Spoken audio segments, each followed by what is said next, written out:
Mga basket na dala ng kabayo, may naisip ang squad leader na si Edward. My, space out, space out. Alright, pass the coconuts. Ginawa po namin is yung buko na nagpasapasahan po kami ng buko para mabilis. Let's go. Set up. Hurry up, guys, quicker, quicker. Una si Marco kukuha ng coconut.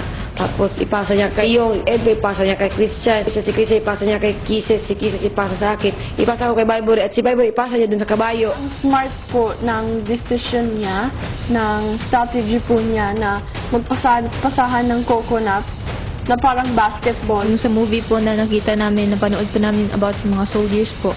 Yun din po yung naging diskarte po nila kuya para mapabilis yung pagpapasa-pasa po ng gamit po. Kung meron kang time nun, kuya, siguro masasabi ko hindi siya umabot ng 5 minutes. One, last 5 counts. 5, 4, 3, 2, 1. Few more. Wait, go. That's it. Nang mahapot ang lahat ng buko, nagpatuloy na sa paglalakbay ang teen housemates. Sina Maymay at Vivory sumakay ng kabayo at ang iba'y naglakad na lang.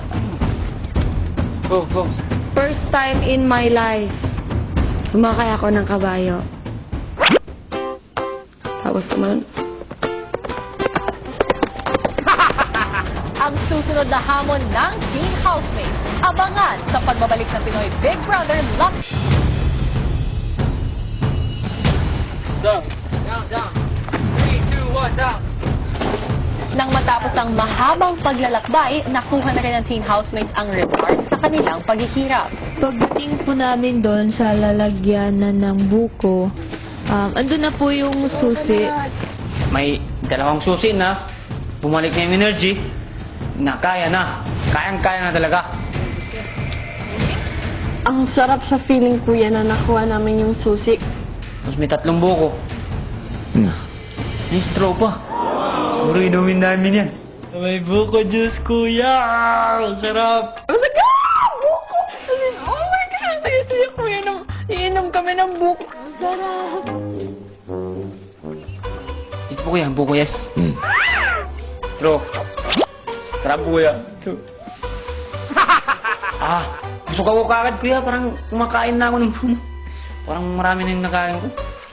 Sarap kuya. Ini-imagine ko nasa commercial ako. Sobrang sarap ng buko, kuya. Nung una niya pong sinip yung buko, as in para po siya mababaliw sa sobrang saya. Oh my God! What I lost for 10 years!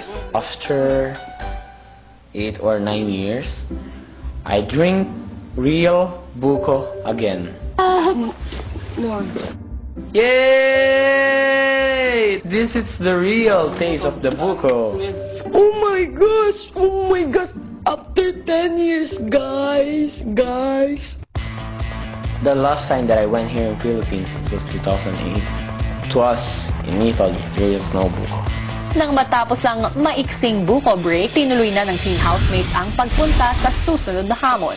Ilang saglit pa at narating na nila ang pinakahuling roadblock. tapos doon na, hindi na siya makitid malapad na yung daan at nakita namin ang pangatlong hamon. We walked until the rescue part. Guy, mag-rescue talaga kami nito. Pangatlong hamon, binasa ni Bible.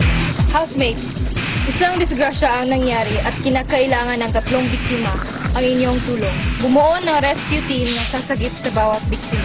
Sandaling mailigtas sa lahat ng biktima ay maaaring makuha na ang 3 biktima. Good luck, Big Brother. 3 biktima ay may iba-ibang mga sugat na kailangan nyo i-assess. Alamin nyo kung alin yung pinaka-critical at yun dapat ang maunang i-rescue. Naintindihan, housemates? Yes, Sergeant, yes. Sige, ituloy. Agad na naghanda ang mga housemates para suriin ang mga casualties.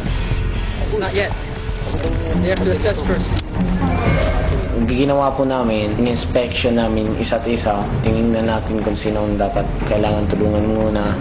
Medyo may kaalaman rin po ako ng konti sa mga rescue po kasi po si Mama physical therapist po.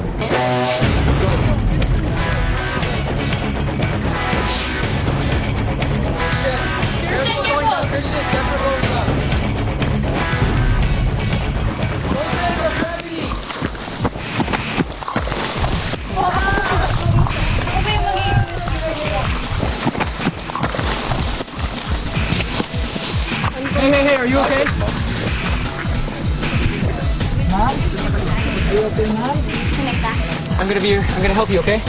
Do I have your permission to help you? Yes? For the first victim, the main injuries were lacerations, so there were cuts. Clear. Cut on the arm, leg,